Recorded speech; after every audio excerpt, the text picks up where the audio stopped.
They thought burning down my family's 80-year-old cabin resort would break me until I walked into that emergency HOA meeting with a manila folder that made their president's face go ghost white.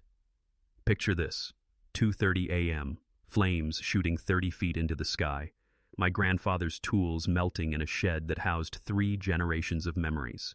The acrid stench of burning propane mixed with my wife's tears as she watched our livelihood turn to ash. Our HOA president, Delilah Thornfield, showed up at dawn with her morning coffee, actually smiling at the destruction. Fast forward 6 months, same woman, packed community center, TV cameras rolling, me walking down that center aisle with a manila folder that contained $847,000 worth of evidence.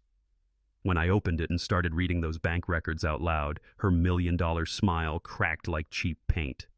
See, they made one crucial mistake. They got so drunk on their own power, so confident in their little corruption scheme, that they forgot I'm the kind of guy who doesn't just get mad. I get methodical. What was in that folder? A financial paper trail so damning it sent 3 people to prison and sparked the biggest HOA corruption investigation in state history. Before we dive in, drop a comment. What would you do if your HOA literally burned down your livelihood? And let me know where you're watching from. I want to see how far this HOA nightmare epidemic has spread. My name's Rex Hartwell, and 3 months ago I thought the biggest problem in my life was whether to replace the dock planks this spring or wait until fall. Funny how fast everything can go to hell when you're just trying to mind your own business. Pine Haven Cabin Resort sits on 40 acres of prime lakefront property in the mountains of North Carolina. My grandfather built the first cabin in 1943 with nothing but a handsaw, determination, and the kinda stubborn pride that runs in our family like a genetic condition. 12 rustic cabins now dot the shoreline, each one weathered to that perfect silver gray that screams authentic mountain experience to city folks looking for a taste of the simple life. My wife Sarah runs the office with the efficiency of a Swiss watch and the warmth of fresh-baked cookies. Our 16-year-old twin boys, Jake and Luke, spend summers maintaining trails and teaching city kids how to bait a hook without impaling themselves. We're not getting rich. Hell, some years we barely break even. But we're feeding 3 generations of families who've been coming here since their grandparents were young. Then came 2019, and with it, Thornfield Estates. The developer promised luxury mountain living that respects the natural environment. What we got was a gated community of 8,000 square foot McMansions, each one more pretentious than the last. Worse, the developer's lawyers created a mandatory HOA that somehow, and I'm still not sure how this was legal, covered both the new development and our existing resort. Welcome to American property law, where your rights evaporate faster than morning mist. The HOA fees hit us like a sledgehammer. Residents paid $400 a month. We paid $2,800 as a commercial property. The promise: preserve the rustic character while ensuring property values for all stakeholders. Pretty words that meant absolutely nothing, as I'd soon discover. Enter Delilah Thornfield, HOA president and the human embodiment of everything wrong with petty authority. 58 years old, corporate attorney from Phoenix, married to Morton, a retired bank executive who looked like he'd suck the joy out of a children's birthday party. She drove a white Tesla, wore designer everything, and had the kind of smile that could freeze antifreeze. Their house? Picture a glass and steel monument to excess, complete with a lawn so perfectly manicured it looked like AstroTurf. Not a single tree left standing on their property. They'd bulldozed everything for unobstructed mountain views, because nothing says mountain living like destroying the actual mountains.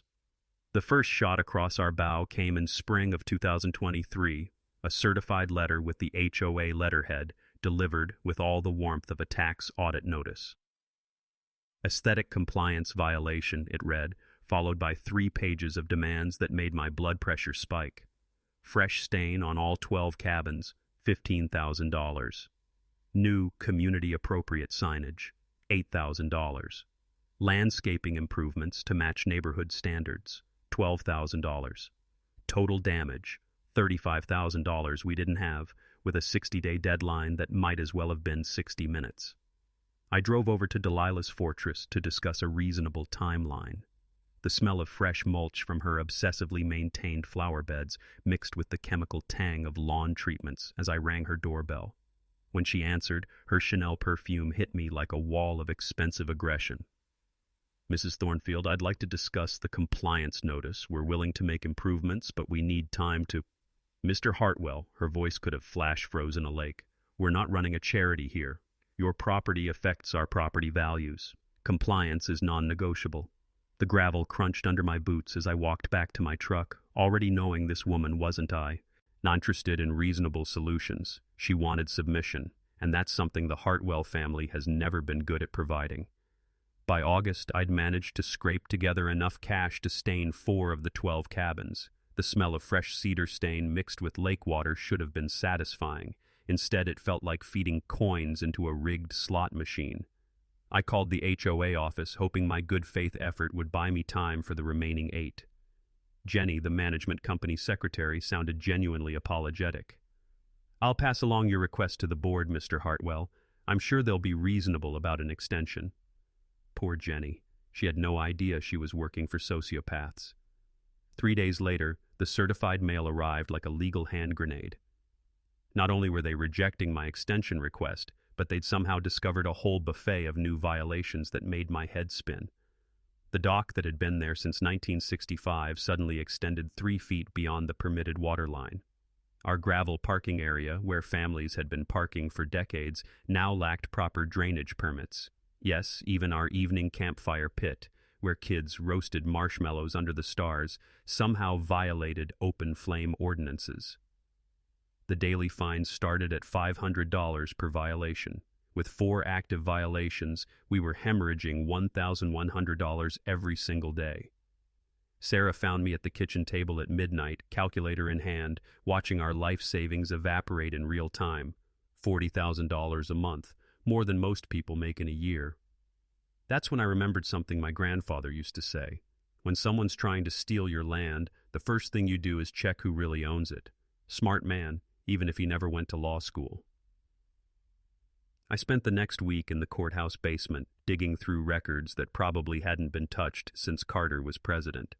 The elderly clerk, bless her heart, helped me navigate filing systems that looked like they'd been organized by someone with a serious grudge against alphabetical order. But what I found made me laugh out loud, probably the first genuine laugh I'd had in months. Our resort predated every single zoning ordinance by 30 years. We had what lawyers call legal non-conforming status, basically grandfather protection stronger than Superman's cape. I'd learned about this years ago when a buddy dealt with similar issues over his auto shop. The dock, parking area, and fire pit were all protected under county law. Every single fine they were charging us was about as legally valid as monopoly money. I fired off a certified letter to their attorney with copies of the relevant statutes, demanding immediate cessation of all invalid fines. For 24 hours, I actually thought I'd won. Then my phone rang. "Mr. Hartwell, this is Delilah Thornfield." Her voice carried the kind of fake sweetness that probably gave her dental work cavities. "While your historical research is interesting, we've had to implement new safety protocols for everyone's protection. The new emergency rule, passed at a special meeting I conveniently wasn't notified about, required all commercial properties to carry $2 million in liability insurance. Our current policy covered $500,000, industry standard for small resorts, and recommended by every agent I'd ever talked to. The quotes I received for the increased coverage made my chest tight, $18,000 additional per year. Surely you understand, Delilah continued, her voice dripping with manufactured concern, that public safety transcends sentimental attachments to outdated business models. Right there, listening to her casual dismissal of 80 years of family history as sentimental attachment, I felt something shift inside me. This wasn't about aesthetics or safety. This was about money, specifically about forcing us to spend so much money that we'd have no choice but to sell to whoever was waiting in the wings. But they'd picked the wrong family to play financial chicken with.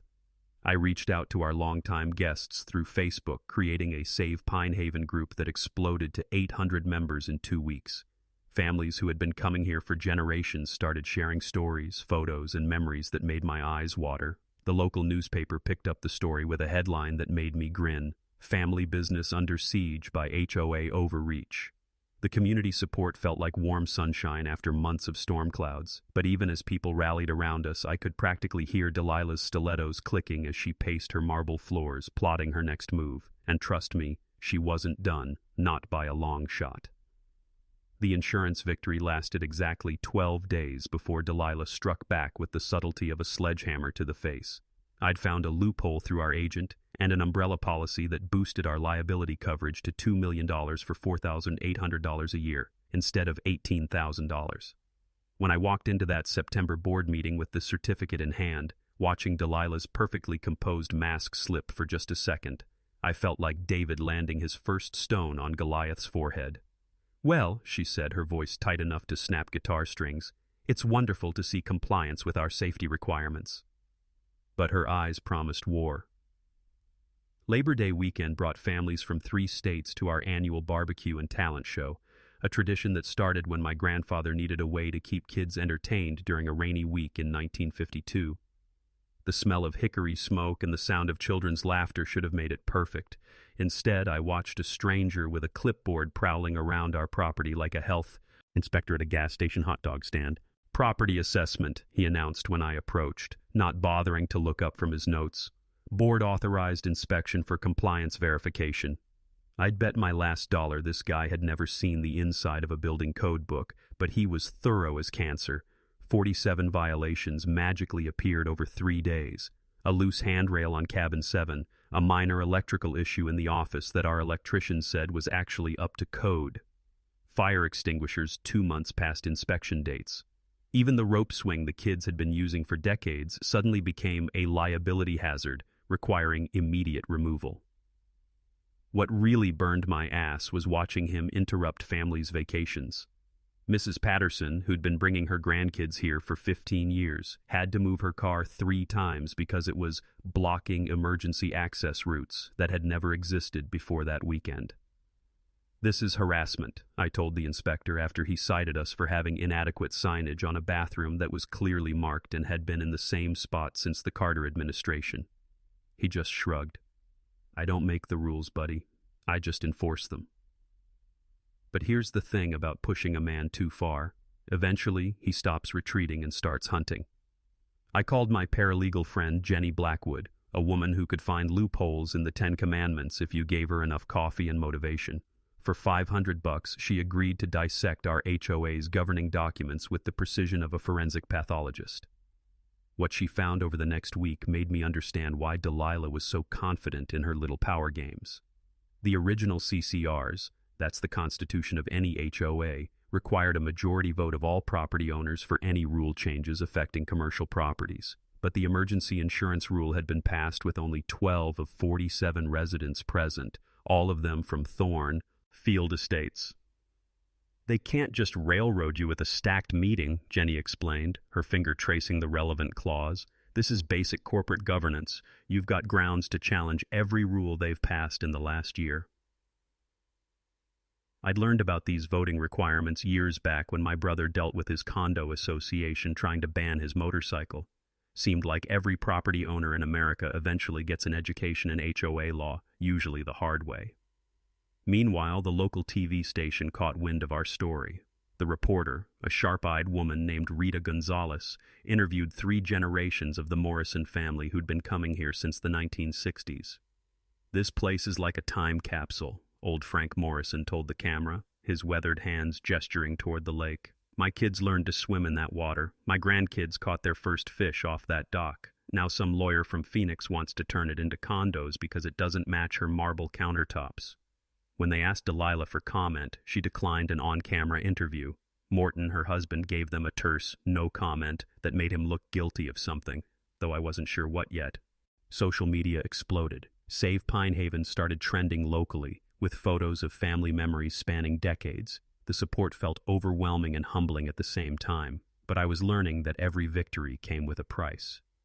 When I presented the board with our legal challenge to their voting procedures demanding a proper recount on the insurance rule, Delilah's response came swift and vicious. Property inspections doubled. Code enforcement officers started showing up weekly. Even our propane supplier got a mysterious call questioning our safety record and suggesting they might want to reconsider their contract. Sarah found me in the office one night staring at a stack of violation notices that looked like a small phone book. "Maybe we should consider selling," she said quietly. The developer called again. His offer went up to $800,000. I looked at the framed photo on my desk, my grandfather shaking hands with our first guest in 1943, both of them grinning like they'd just struck gold, which in a way, they had. "No," I said. "They want us gone? They're going to have to try a lot harder than this." October 15th, 2:30 a.m. I'll remember that timestamp for the rest of my life, burned into my memory like the flames that woke me from the deepest sleep I'd had in months. Sarah shook me awake, her voice cutting through my dreams like a fire alarm. "Rex, wake up! Something's burning." The orange glow through our bedroom window told me everything I needed to know before my feet hit the floor. Our maintenance shed, 80 years of tools, memories, and irreplaceable family equipment, was going up like a Viking funeral pyre. The acrid smell of burning propane mixed with melting plastic and something else I couldn't identify, but it made my stomach clench. I called 911 while pulling on boots and jeans, but by the time the volunteer fire department arrived, the shed was a total loss. 3 separate burn patterns, the fire chief noted grimly, which meant one thing: arson. What happened next still makes my blood boil. At 6:45 a.m., barely 4 hours after the fire, I arrived at the smoldering ruins to meet the insurance investigator. And there, standing beside the smoking wreckage with a steaming coffee cup and wearing designer jogging clothes, was Delilah Thornfield. "Mourning constitutional," she explained with a smile that belonged in a shark documentary. "Terrible tragedy, though I have to say that old shed was quite an eyesore. Perhaps this is a blessing in disguise, an opportunity for more attractive storage solutions." Morton appeared 5 minutes later with a camera, claiming he was documenting the damage for HOA insurance purposes. When the fire chief asked why they were present before the property owner had even been officially notified, Morton's face went redder than a sunburned tourist. The insurance investigator, a no-nonsense woman named Carol, who had clearly seen every kind of fraud imaginable, raised an eyebrow at their convenient presence. "Interesting timing for a morning jog," she said, "considering this isn't your usual route." I spent the next week playing detective, and what I found made my grandfather's stories about fighting claim jumpers in the old days seem quaint. Security footage from the marina next door showed a figure in dark clothing climbing our fence at 2:15 a.m. The build looked suspiciously like Morton, though the face was obscured by a hood. Then the anonymous envelope appeared on my office desk. No postmark, no return address. Just photos of Morton at Brennan's Hardware the day before the fire, purchasing 3 5-gallon gas cans. The receipt was still attached, his credit card signature clear as daylight. The note inside was brief. "Some of us are disgusted by what they're doing. A neighbor." I realized we had allies inside Thornfield Estates, people who were watching this corruption unfold and finally getting sick enough to act. Sometimes the most powerful weapon against bullies is their own neighbor's conscience. But proving arson and getting insurance money were 2 different battles. Our policy would cover the $25,000 shed replacement, but only after receiving an HOA compliance certificate. Guess who refused to sign it? "Given the fire's suspicious circumstances," Delilah announced at the next board meeting, "we have concerns about the property management practices that may have contributed to this unfortunate incident." She was holding our insurance money hostage until we completed every single compliance demand. We couldn't rebuild without insurance, couldn't get insurance without compliance, and couldn't afford compliance without the insurance money. It was a perfect financial trap, and she knew it. The emergency board meeting she called 2 days later felt like watching a kangaroo court in session. New rule: all commercial properties must install $40,000 sprinkler systems within 60 days. The kicker? Recent incidents had voided all grandfathering exemptions. Public safety, she declared with the authority of someone who'd never fought a real fire in her life, transcends sentimental attachments to outdated properties. That night, Sarah and I sat in our kitchen, calculator between us like a chessboard in a losing game. The numbers were brutal. Sprinkler system, compliance improvements, legal fees, lost revenue from reduced bookings. We were looking at financial ruin no matter which direction we turned. "The developer's offer is still on the table," Sarah said quietly. $800,000 would cover our debts. Give us something to start over with." I stared at my grandfather's photo on the refrigerator. him teaching my father to fish a pied. Had the same dock they were trying to destroy. 3 generations of Hartwells had fought to keep this place alive. Weather, economic downturns, changing vacation trends, family emergencies, we'd survived it all, but we'd never faced an enemy this calculated, this willing to destroy everything we'd built just to add a few zeros to their property values. No, I said, surprising myself with how calm I sounded. They want a war? They'll get one, but I'm done playing defense. The next morning, I made 2 phone calls that would change everything. The first was to Jenny, asking her to request every financial document the HOA had generated in 4 years. The second was to the county sheriff, reporting suspected arson with photographic evidence. If Delilah wanted to play hardball, she was about to learn that some of us had been practicing a lot longer than she had. 3 days later, armed with North Carolina's public records law and Jenny's legal expertise, I walked into the management company's office like a man with a search warrant. The receptionist's nervous smile told me everything I needed to know about how unusual these requests were. "We'll need a few days to compile everything," she stammered, clearly hoping I'd give up and go away. "State law says 72 hours maximum," Jenny replied smoothly, sliding the official request across the desk. "We'll be back Friday at noon." What we hauled out of there in 4 bankers' boxes would have made Al Capone's accountant blush. I spread the documents across my kitchen table like a jigsaw puzzle from hell, and the picture that emerged made my blood run cold. Over the past 4 years, our HOA had collected $2.1 million from all property owners. The reserve fund, money set aside for emergencies and major repairs, should have contained at least $800,000. The actual balance, $23,000. That meant someone had made $1.3 million disappear, or into thin air.